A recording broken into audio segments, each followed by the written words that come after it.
اهلا بيكم في فيديو جديد. النهارده هناخد بريك من السين بتاع اتاك اون تايتن ونعمل حاجه جانبيه، عشان احنا حاليا في اتاك اون تايتن السين بتاعنا شغالين على تكستشرينج. فناس كتير كانت من فتره بتتكلم على ان هم عايزين سلسله لتكستشرينج، فانا حابب ان احنا يعني واحنا شغالين على سلسله اتاك اون تايتن هنبقى شغالين على سلسله تكستشرينج عشان نفهم التكستشرينج بشكل اكبر ويساعدنا في المشهد اللي احنا شغالين فيه دلوقتي. هنبدا من الاول خالص، هيبقى كذا فيديو. هنبدا كأن اول مره نفتح تكستشرينج عشان نفهم الموضوع اكتر. كان في فيديو معمول قبل كده بس هو كان قصير، ما كانش فيه حاجات كتير قوي. فالمره دي هنتعمق في الموضوع اكتر. فتعالوا نبدا، هنفهم الموضوع من الاول خالص. وعشان نفهم تكستشرينج اول حاجه طبعا محتاجين نعملها نشوف ايه انسب طريقه ان انا اشتغل كمنيو تكستشرينج. يعني انا عندي 3 دي فيو بورت بتاعي وعملت شيفت A ورحت مختار كيوب. فانا ايه انسب طريقه ان انا اشتغل بيها؟ هل اشتغل من هنا اللي هي ماتيريالز من هنا، ولا اجي مثلا اجر التايم لاين ده فوق كليك ودراج كده واجي على الحته دي واغيرها لشيدر اديتور؟ ايه اللي احسن؟ انا طبعا افضل ان انتوا دايما تشتغلوا لو تكستشرينج تشتغلوا هنا. ليه؟ عشان تكستشرينج في بلندر، بصوا الفرق ما بين الاثنين. لو انا دوست نيو هنا، بصوا المنظر هنا عامل ازاي والمنظر هنا عامل ازاي. النودز صعب انك تقعد تفتح في نودز لما تيجي يعني ايه تشتغل بعد كده. هتلاقي ان لازم اقعد افتح حاجات وافتح ده بيعمل ايه وده مع ان هنا كل حاجه مفروضه قدامك فتشتغل بسهوله. ف يعني انا افضل طبعا ان انتوا تشتغلوا بالشكل ده لما نيجي نشتغل على ايه تكشرينج. فتعالوا نفهم الموضوع اكتر. يعني انا هقفل كده ونبدا يعني من الاول خالص. انا لو عايز ابدا تكشر جديد او ماتيريال جديده، اللي انا محتاج اعمله ان انا اجي هنا ادوس نيو. لما تلاقوا الكلمة دي اللي هو بصوا ماتيريال او 2، هي ليه مش ماتيريال او 1؟ عشان هو اصلا في بلندر بيبدأ لك بماتيريال واحدة، واحنا من شوية عملنا ماتيريال او 1. فهو دلوقتي ادي ماتيريال جديدة وهسمي الماتيريال دي ترايل ماتيريال. ماتيريال بنجرب يعني فيه. هندبل كليك على الحتة دي او ندبل كليك هنا ونكتب، سواء هنا او هنا مش هتفرق. دي اول حاجه يعني ايه المفروض نبقى عارفينها لما نيجي نشتغل على ايه ماتيريال. طيب هو ايه ده؟ ايه اللي بيطلع لنا ده اصلا؟ ده عباره عن ايه الماتيريال اوتبوت؟ ايه البرنسبل بي اس تي اف؟ يعني ده ايه وده ايه؟ ايه النظام؟ يعني ده عباره عن ايه؟ الماتيريال اوتبوت بكل بساطه هو الاساس اللي هيصب فيه كل حاجه في الاخر. لو انا عندي 20، وانتوا اكيد شفتوا قبل كده النوتس بتاعت تكستشرز بتبقى شكلها عامل ازاي. لو انا عندي 20 حاجه، 200 حاجه، لو اخرهم مش متوصل بماتيريال اوتبوت مفيش حاجه هتبان. لو انا جيت هنا طبعا ورحت جاي هنا على ماتيريال بريفيو عشان اقدر اشوف الماتيريال بشكل كويس. ماتيريال بريفيو الفكره منه ان انا اقدر اشوف الماتيريال بس مش ريندرد وما فيهاش لايتنج، فاقدر اشوف ايه الماتيريال اللي قدامي. ورحت وانا دايس كنترول ورايت كليك دراج على الحته دي، بص هيعمل زي سكينه، كنترول رايت كليك دراج. فبصوا اللي حصل، ما بقاش فيه ماتيريال عشان ما بقاش فيه حاجه متوصله في الاخر اللي هي الماتيريال اوت. فانا هرجع اوصلها تاني. ارجع اوصلها ازاي؟ هاجي هنا وايه اوصلها بالسيرفس. طيب ايه الثلاث حاجات دول؟ انا مش عايزكم تركزوا فيهم دلوقتي خالص. انا عايز نركز في ايه؟ في البرنسبل بي اس دي اف والسيرفس. السيرفس دي بكل بساطه عشان نبقى فاهمين هي دي اللي هيطلع منها الماتيريال او التكشر في الاخر لما نيجي نوصله فيها. طبعا عندنا كذا حاجه تانية هنبقى نعدي عليهم، بس يعني النهارده هنتكلم في ده بس. طب بالنسبه ايه ده بقى؟ ايه كل الحاجات دي وهل انا محتاج كل ده يعني ده عباره عن ايه؟ محتاجين نفهم كل واحدة من دول عبارة عن ايه الأول، وبعد كده نشوف هل أنا هستخدمهم كلهم؟ هل أنا هستخدم كل حاجة هنا؟ الجواب هو إن لأ، غالبا أنت مش هتستخدم كل حاجة. مش هتحتاج تستخدم كل حاجة معظم الوقت. في حاجات طبعا هتلاقي نفسك بتستخدمها في حالات خاصة، وفي حاجات اللي هو لا أنا مش هستخدمها خالص. فتعالوا نعدي على الحاجات المهمة وبعد كده مع الوقت هنكتشف الحاجات التانية. أول حاجة طبيعي هي لون الماتيريال، البيز كولر. ولما نيجي ندوس على ال يعني الزرار ده ونيجي نغير اللون، هنبص ونلاحظ ان اللون قاعد بيتغير. طب ايه ده؟ انا اللون بتاعي مش متغير لسه ابيض زي ما هو، عشان غالبا انت واقف هنا على سوليد مود. بصوا مفيش حاجه ايه بتتغير. طيب هرجع تاني ماتيريال بريفيو. طب هو اللون ده عباره عن ايه؟ اللون انا عندي الهيو اللي هو درجه اللون نفسها. يعني بصوا ادي ازرق، لو هتلعب في الهيو ممكن اقعد اغير اللون نفسه. الساتوريشن هو قد ايه هو ملون، يعني بصوا ملون قد ايه ودلوقتي مش ملون خالص. الفاليو هو برايت ولا دارك، هي دي الفكره. ممكن تختار من هنا على طول، ممكن تختار من هنا على طول، او لو انت عندك لون معين شغال بيه، سواء انت شغال في براندنج او شغال مثلا يعني في كولر انت جايبه اونلاين عايزه يبان، تيجي هنا في الهكس وتكوبي الكالر هنا، كنترول سي من الهكس كود اللي انت جايبه اونلاين، كنترول في. بس دي حاجه لو انت عندك انت اللون بتاعك، بس انا يعني حبيت اقولها يعني. بس لما نيجي نختار لون نختاره من هنا على طول. طبعا الماتيريال ما بتبقاش لون واحد، يعني انا لما اجي اتكلم في الماتيريال احنا اكيد مش بنيجي هنا واللي هو ادوس واللي هو انا كده انا خلصت يعني اللون. طبعا حاجه زي كده ممكن تبقى مثلا لو انت شغال مع حاجه ستايلايز دي اللي هي حاجات اللي بتشوفوها اكيد على بنترست او بيهانس، اللي هي ما فيهاش تكستشرز كتير، اللي هي اقرب لالوان ما هي من تكستشر فيه تفاصيل وديتيلز واحيانا حتى رياليستيك. لا دي بتبقى حاجه بسيطه. احيانا بنستخدم بيس كولر عشان نلون على طول. بس احنا طبعا هنخش في حاجات اكتر، بس النهارده يعني انا عايز ان احنا نبدا كده نفهم الموضوع الاول قبل ما نبتدي نخش بعمق. طيب ده بالنسبه للبيس كولر. ميتاليك هي بكل بساطه قد ايه الماتيريال يعني درجه حديد او لا، ان هي ميتاليك خالص او مش ميتاليك خالص. فبصوا حتى لما نيجي نبص عليها لو شكلها عامل ازاي. طب ايه اللي يحصل؟ انا في حاجه بحب اعملها، شيفت A وهجيب بلين وهنزل البلين ده تحت شويه بالجي وبعد كده سكيل. التوتوريال دي برضه عشان تبقوا عارفين هو توتوريال مش كانك اول مره تبدا بلندر، انت عارف ازاي تحرك حاجات جوه بلندر من خلال بدايه السلسله دي اللي هي بلندر المبتدئين. احنا بنتكلم في تكستشرنج دلوقتي، فمهم جدا لو انتوا يعني لسه بادئين روح على بلندر من الاول خالص، يعني اول السلسله دي. طيب انا عندي انا اطلع الاثنين دول فوق كده شويه بالجي، عندي الشكل ده، ورحت رايح مش على ماتيريال بريفيو، لا انا عايز اروح على رندر، هدوس زي واروح على رندر، وهاجي هنا اعمل نور خفيف بصن عشان بس اقدر اشوف انا شغال على ايه. هكبر السترينث شويه، هاجي هنا في رندر واختار دينويز عشان يبقى ايه في دينويز. بصوا دلوقتي الميتاليك شكله عامل ازاي، شايفين؟ هاجي هنا برضو اختار يو في سفير عشان نشوف احسن انا قصدي ايه. برضو انا شغال دلوقتي على سايكلز مش ايفي، وشغال جي بي يو مش سي بي يو. يعني حاجه مهمه تبقوا عارفينها، يعني انا لما بشتغل على ماتيريالز او بنبتدي يعني نعلم ماتيريال مهم جدا نعلمها على سايكلز، بعد كده ايفي بنبقى بنعملها بعدين. يعني سايكلز مهم نتعلم على سايكلز الاول. فبصوا دلوقتي لو انا مسكت الشكل ده انا هقلل الرفنس خالص وهنتكلم يعني ايه رفنس كمان شويه، بس بصوا اللي بيحصل في الميتاليك. شايفين الفكره اللي هو ايه؟ حاجه يعني الحديد بيرفلكت. طب في حديد مش بيرفلكت، اللي هو بصوا انا هنا شايف الكوره دي هنا، يعني في حديد مش بيرفلكت. طب دي يعني ايه؟ انا دلوقتي عندي في الرفنس اللي بعدها على طول، الرفنس ده عباره عن ايه؟ الميتاليك احنا قلنا اللي هو اصلا معمول من ماتيريال حديد او ماتيريال ميتال ولا لا. طب هو ايه الرفنس؟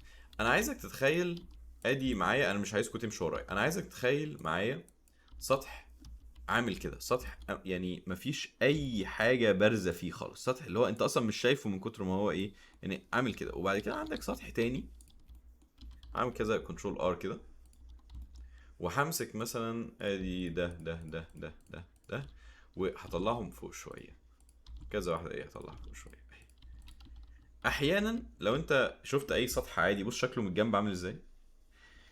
لو انت مسكت مثلا حيطه وعديت ايدك عليها هتلاقي ان الحيطه مش سموث، مش ناعمه خالص، هتلاقي ان في زي بروز صغيره ممكن عينيك ما تشوفهاش. احيانا عينيك بتشوفها لو هي قويه، ده معناه ان هي رفنس عالي جدا، او عينيك مش بتشوفها بس هي حاجات مدبدبه كتيره جدا على السطح. هي دي الرفنس هي ازاي ممكن حاجات صغيره طالعه بره الحيطه مش متصنفره من الاخر.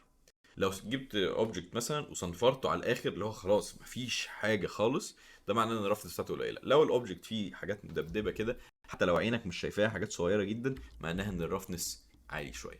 فهي دي الفكره من الرفنس. عشان كده لما نيجي مثلا انا هقفل الميتاليك دلوقتي خالص، لو انا عليت الرفنس على الاخر ده معناه ان النور قاعد بيخبط في كل واحدة من دول ويردها في التانية، فمش باين ان في ريفليكشن، مش بيرفلكت اللي ايه الوش التاني. بس بصوا لما بخلي رفنس زيرو بصوا بيرفلكت الاوبجكت على طول حتى مع ان مفيش ميتاليك. ليه؟ عشان انت دلوقتي عندك سطح النور بيضرب فيه، فدلوقتي معناها ان النور هيقوم ضارب في الاوبجكت اللي هو باصص قدامه وبيرفلكت النور ايه يعني على الاوبجكت تاني. هي دي الفكره عامه من النور، انت لما بتشوف حاجه هو النور بيضرب فيها وبعد كده يعني بيتنقل لعينك.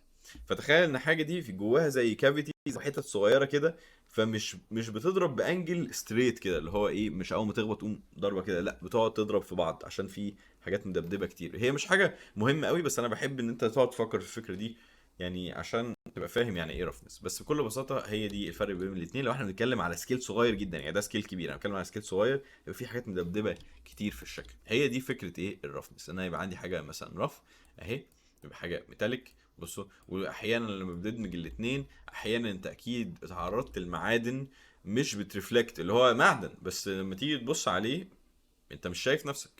فهو سواء نوع المعدن، سواء الرفنس بتاعه عالي، فمش مخلي ان فيه ريفلكشن. واحيانا ممكن تلاقي ان في معدن، بص الرفنس بتاعه قليل جدا، فانت شايف نفسك مثلا في المعدن.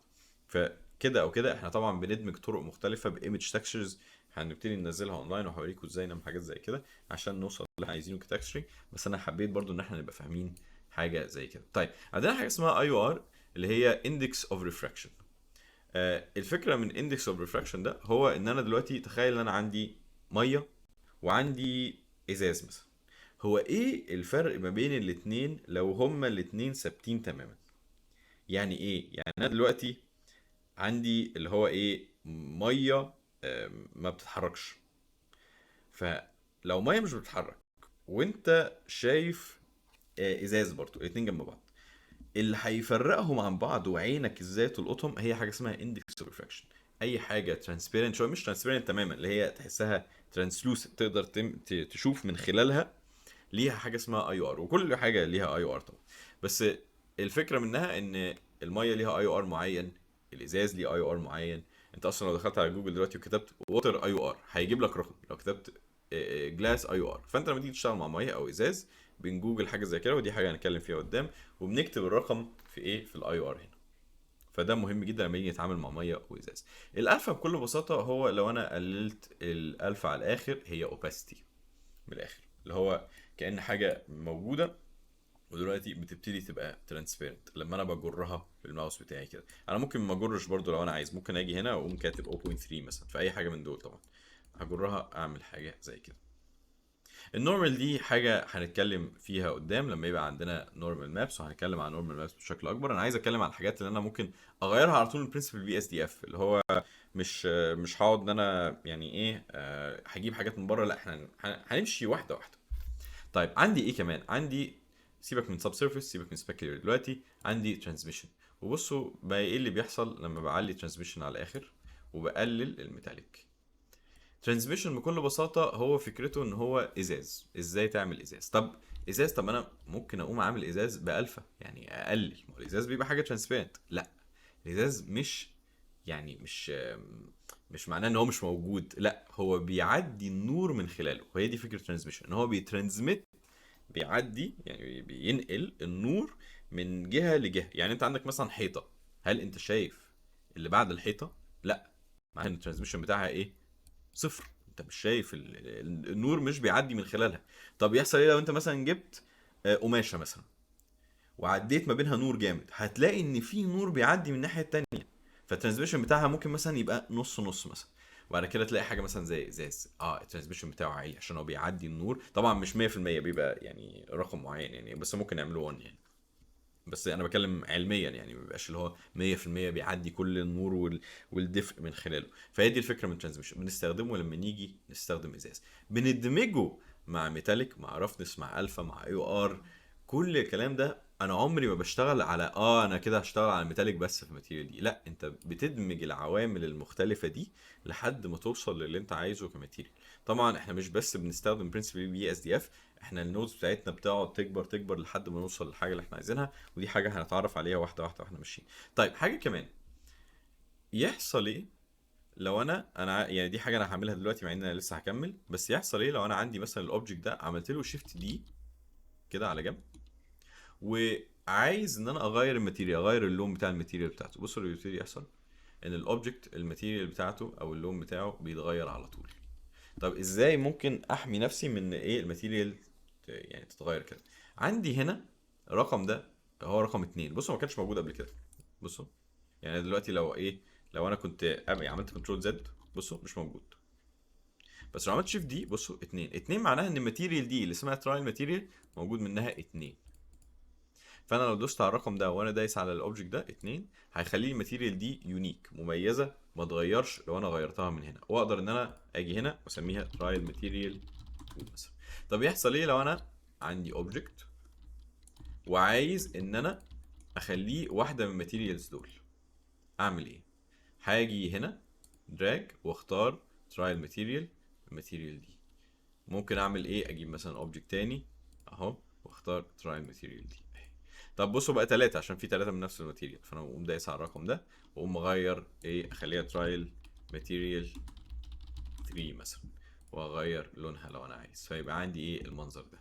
طيب يحصل ايه لو انا عندي هي دي حاجه انا يعني عشان انا لسه هرجع، بس انا دي حاجه حاسس ان هي مهمه دلوقتي، عشان هي هنتطرق لحاجه هنغير الماتيريال دلوقتي في اوبجكت تاني.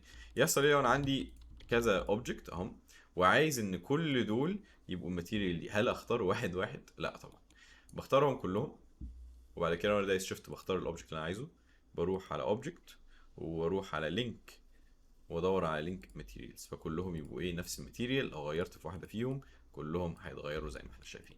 طيب ده ليه مهم؟ عشان انا دلوقتي عايز اعمل اوبجكت تاني بلين اهو، واسكيل البلين شويه، وهعمل نيو هيطلع لي برده برنسبل بي اس دي اف وماتيريال اوتبوت. هاجي هنا على ايميشن واعلي الكالر، سوري السترينث، فهيقوي لي كأن البلين ده طالع منه نور. بصوا انا حتى لو شلت النور اللي احنا كنا عاملينه اللي هو الصن، بصوا اهو لسه موجود. فانا ممكن ان انا اعمل emission strength او قوة لايت من خلال المش بتاعتي بالتكشر، واغير اللون بتاعها لو انا عايز، فيجي لي حاجة بالمنظر ده. فبتساعدني كتير لو انا ايه عايز اتعامل مع الماتيريال بالشكل ده. دي يعني مقدمة أنا كنت عايز أعملها لكم قبل ما يعني نبتدي نخش في الموضوع أكتر، عشان يعني تكشرز فيها حاجات كتير قوي.